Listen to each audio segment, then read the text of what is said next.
Today we've got boxcars. Boxcars. Oh, this one doesn't work.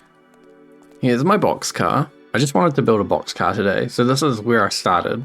Essentially, I took my HCLI containers and I ripped out the walls, and so we've got these rocket fuel walls, which I guess makes it really heavy actually. I might need to minus some weight out of this thing. But I pulled over the override brake system from the crane. I really like what I did with the dial and the arrow and a little panel thing here. It's very TCP-esque, and it kind of looks like what Serp did on some of his wagons. I really like how he builds things, so I'm sort of copying him a little bit. So yeah, I just put the lights down low, chucked the couplers and stuff in, and put the doors in. But these doors don't work. What I did with this one, with the first version, I just took the dimensions of TCP or SRC Stormworks Rail Committee vehicles, and then I put some slidey doors on here. And I tried to panel the sides like a lot of box cars and put some pipes in. I think this was a good first effort. I put tracks in the inside so that we can put pallets in here and push them around, but ultimately it looks a bit wacky having this behind a train. So this is what it looks like in a train. It's not bad, but the height of these boxcars, it's the same height as my steam locomotive, which is a really tall, really big, kind of intimidating thing. And I wasn't really too happy with that height. They also kind of look like barns. I don't know, there's something weird about them. They look like a red barn. It could just be the color, but it's also the shape of the roof. So I had a look around at some other boxcars, and I came across this. I really liked this yellow, because it already looks like the yellow that I use, and then the roof is white, the doors are kind of a black. I thought this would look really cool as sort of maybe if I made it a bit shorter, even though this looks like it's actually quite a high boxcar anyway. I don't even know if I'll keep this first version. It's just that roof, you know, for a boxcar. It looks very old. I think it would need to be sloped even steeper. Maybe if I did a 1x4 and then had a block in the middle, or just stretch it out to 1x6 with a block in the middle. Could even do two 1x7s. So instead, I very quickly, whipped this old thing up. So this is crazy. I found a really cool way to do a corrugated system in here. So this is microcontrollers stretched out with rockets in the middle, and it just looks, it's such a good corrugation effect. There is a couple of doors, I think, on the roof especially. The roof was the first thing I did for paneling. Oh, there's some blocks in here. Let me just paint those. But yeah, it's just door panels with big XML microcontrollers. So with microcontrollers, you can actually set them up to be any length. I actually don't know if there's a limit on that. See how that selects the whole microcontroller? So this is an 11 block long microcontroller, and the game recognizes that as an 11 block microcontroller with 11 blocks worth of hitbox. And then I've stretched it to be 3 blocks long. So that's where you get the kind of the slope. That's the microcontroller slope getting stretched out. The rocket just covers that up a little bit and bounces it over to the next one. So I've got this nice corrugated panel on the roof, and then what I did is I just stretched it and put it in the walls. So in the picture, the reference picture, it looks like the roof might, I don't know, maybe it's some kind of opening one because it comes down off the back a little bit. So I just painted the end white to make it look like it comes across the back. I don't know if I paint that yellow or then this top bit yellow. I was trying to stick to the image. The image also has this corrugation-y kind of thing in the ends. So I put a panel of it, and then I did a stretched equipment slot to kind of give that recessed thing. And then there's another one, and then I don't know if I need one at the bottom. Hide the edges on the equipment panel here. I just used doors, the door frame sticking out. And then I've taken the corrugated panel and I've put it in the door as well. And this door is slick, so slick. Everything about this worked out perfectly. There's a track here, one compact linear track to control the doors opening and closing, and then I've put a track on a 90-degree versus the rest of it, so that this track can't try and get onto the other door's track. And then up the top, I'm using grippers on tracks to keep it all straight. Now, when you press this button, there's a really complicated system in here. For what it's doing, it's very overly complicated. So this track, this release here, is the front left release. So that should be correct. And then this next track in here, essentially what I've got in here is hardpoints with tracks, hardpoint at each end, so open and closed state has its own hardpoint. And then that is connected up onto the door. Oh yeah, I didn't connect the doors. That's what's gone wrong. Hold on. The doors I've got now are the rear doors. That's a rear door, that's a rear door. And then this one here is this orange door. And then this blue one is that door. Okay. Please work. Yes, I don't know why it didn't work before. So what happens is those tracks on the inside there, these track systems, they are locking the door either open or closed and keeping it steady basically as it moves up and down the track. And then you can see I've got all these microcontrollers in the middle. So the whole bottom section in here is all the TCP controllers for this. And I was able to organize them so that it's 3 across and it fits exactly in here. It's perfect, made for it. And then this white controller on top is what's controlling the doors.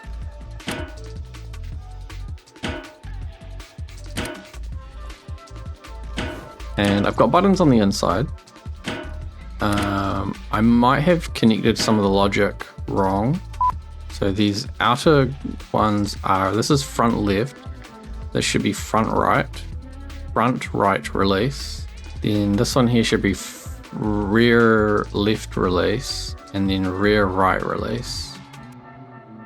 We have front right door track, rear left door track, front rear right door track, front left open door track.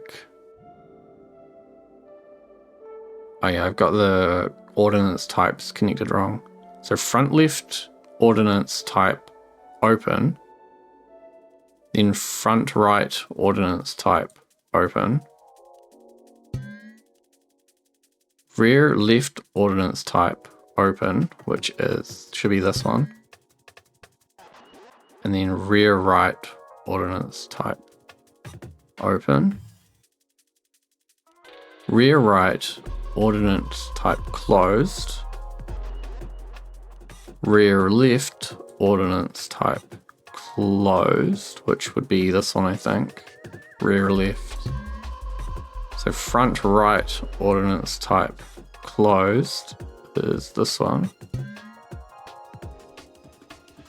Rear right ordnance type closed. Rear right. Essentially that's a system to check where the door is in a locked state without letting it move around. So if we're going around corners or whatever, these doors aren't going to fly open. And then as part of that logic, this is just one door. So what's happening is it's going, if button 1 or 2, so that's the button on the outside and the button on the inside, is pressed, toggle the state for the, I'm not actually sure I need to toggle that. Toggle, why would you toggle? Yeah, toggle, right? Toggle it open and closed. I'm not actually sure if I need that now. But you're pushing the button, and then it's checking if the door is in its closed or open state. If it's receiving this threshold of 1, it means it's in either of those states. And then what it's doing is going and, so if you are closed and the button is pressed, then count in the opposite direction. So if you're open and it's pressed, then count down to close, and if it's closed and it's pressed, then count up to open. Then it's also checking here in this Boolean function X or Y and not Z. So Z is that a button has been pressed. So if it's in either of these states and a button isn't being pressed, then it's going to trigger the release, it's going to trigger the reset. So that'll set my door back to 0 and stop draining electricity. I'm pretty sure I can take this and just plug it directly into those ands. Out the push to toggle. Please doors work. Yeah.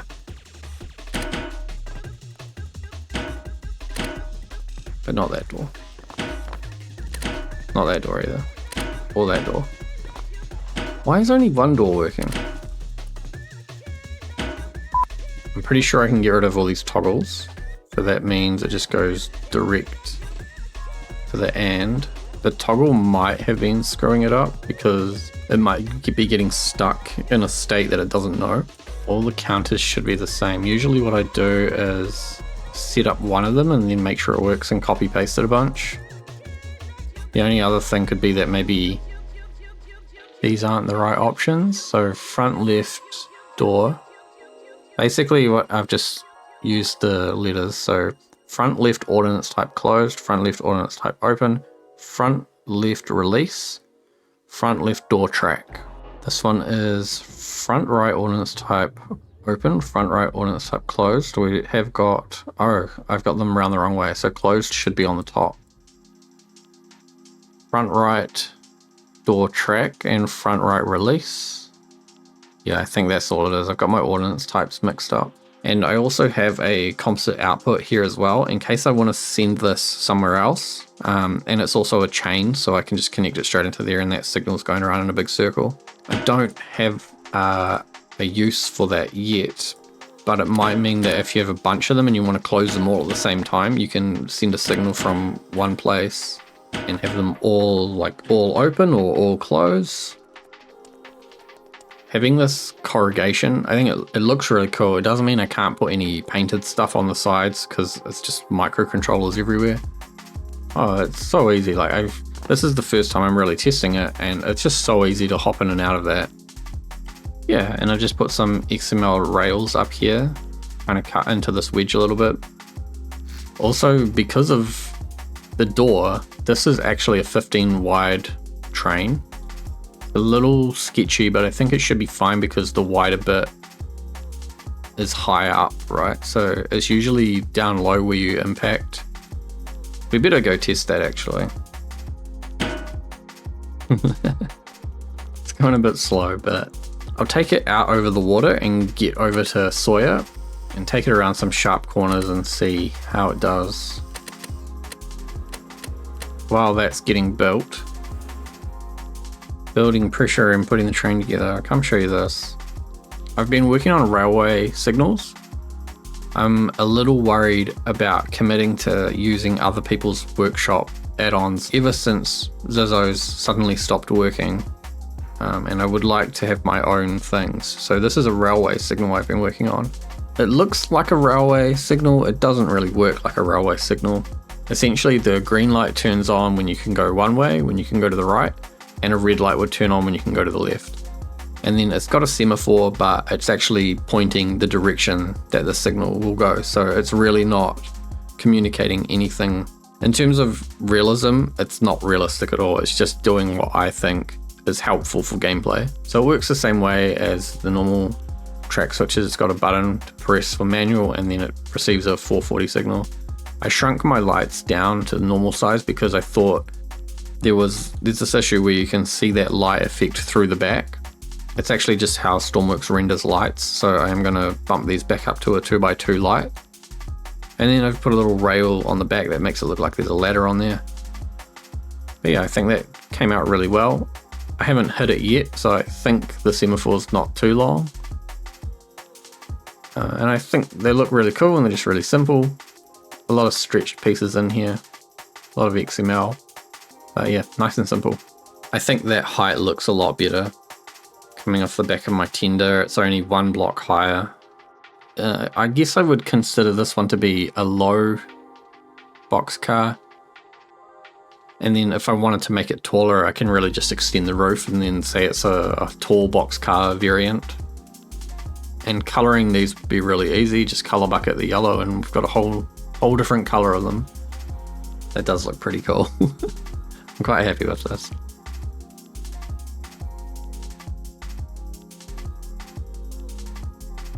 See this one here, you can see the green light coming through and then it disappears.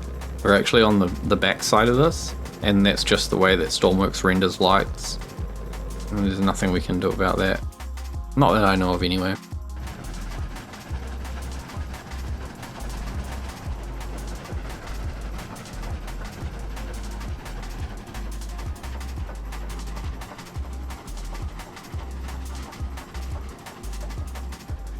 And down to 3 wagons. The game was lagging way too much for a full train of these.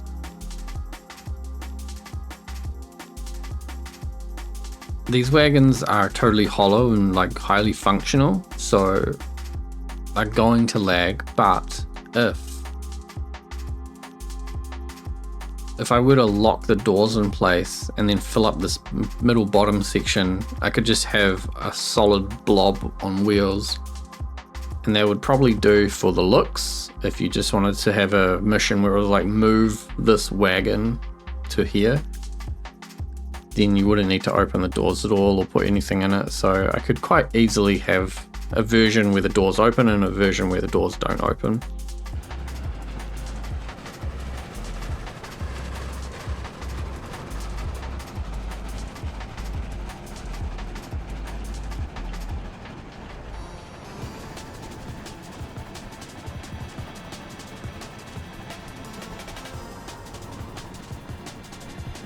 That's pretty good. I didn't hear anything. I didn't hear any damage. I don't see any damage to the wheels. I mean, there's nothing really complicated about the bogie truck setup on this. There's enough space for them to pivot on both ends without impacting anything. Well, it seems like these are typically okay. Generally, it seems like they're okay. There's no hitbox issues with the trucks or the couplers. The lights are working, so that is good. I think everything's just normally working on them. They do look a little bit odd seeing them connected to this locomotive, but I don't know, is that just because of the style differences and not because it's a bad design? I think it came out really well though, having all the doors be able to open so far. You would be able to get pallets in here really easily. Having them lock open, you could drive it like this and there'd be no issues with the doors going wonky or anything. Yeah, so very, very straightforward, this one. I don't think there's too much I would change. I might change the color of the doors because they look a bit brown, a bit red compared to the rest of the gray. Maybe I could do a light gray or something. But as well as that, I could just color bucket all the yellow and do a couple of different color variations and see if there's something that I really like.